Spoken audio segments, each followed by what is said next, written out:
were we in our past lives? How can we know who we were before this lifetime? According to Buddhist teachings, if we want to know what kind of person we were in a previous life, we simply need to observe what we have and who we are in this life. If we want to know what our next life will be like, we must observe how we are living now. Truly, the connections, fortunes, and circumstances of this current life are shaped entirely by what we created in past lives. Everything that happens now is the result of what we once planted. Are our relationships with parents, friends, and loved ones random? Or are they predetermined by past life karma? Those who are wealthy and respected in this life, who were they before? What actions did they take in past lives? And those who struggle in poverty, is it because they committed harmful deeds before and are now experiencing the consequences? There is a classic saying in Christianity, "Blessed are those who believe without seeing." We may ask ourselves, why do we believe in germs even though we cannot see them? Why do we trust medicine without knowing exactly what chemicals are inside? To see germs requires a lab and a microscope. To understand modern medicine requires years of study in medical or pharmaceutical school.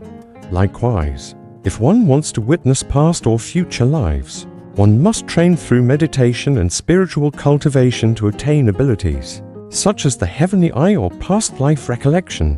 The Stoic, through deep practice and enlightenment, attained these abilities and could see countless past lives of himself and others, like someone replaying old video footage. Not only the Stoic, but his disciples also developed these abilities as ordinary people.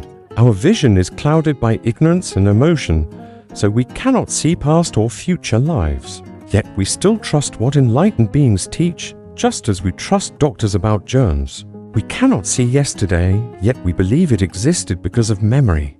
But how much of our past can we truly remember? If we cannot recall events from 20 years ago, what we said, where we went, who we met, how could we possibly remember a past life after death and rebirth? The process of dying, rebirth, and entering a new body is like passing through a heavy fog. Memory does not survive it. A person undergoing major surgery may wake from anesthesia confused for days. Someone with Alzheimer's cannot remember yesterday.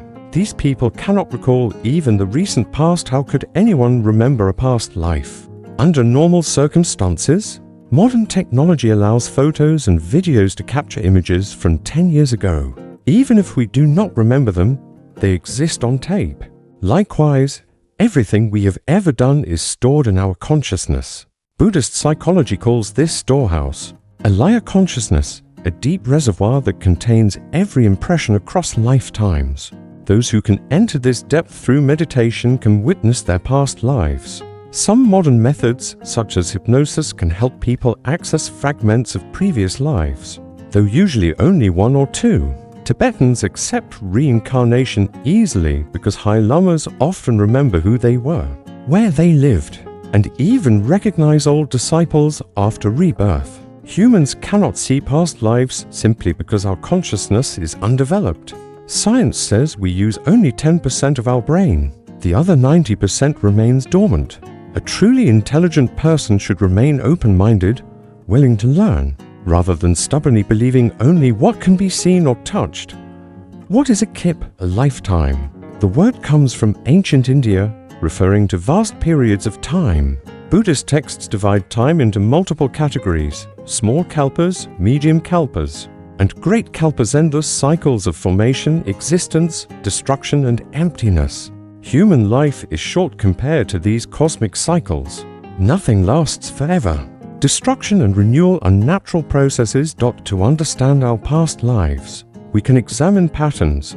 1. Those born into high status today were respectful and virtuous in their past lives. 2. Those wealthy now were generous before. 3. Those who lived long and healthy lives kept precepts and lived ethically in past lives. 4. Those who are attractive and charismatic practiced humility and kindness before. 5. Those common composed in this life practiced meditation previously. 6. Those wise in teaching spiritual truths cultivated wisdom in earlier lives. 7. Those with beautiful voices praised the three jewels in past lives. 8. Those foolish in this life resisted learning previously. Point 9. Those who work as servants often failed to repay debts before. 10. Those born into low status lacked respect for the sacred in past lives. 11. Those clean, healthy, and peaceful now were compassionate and non-violent previously. Everything follows cause and effect. Do not ask why bad people sometimes prosper or why kind people still suffer.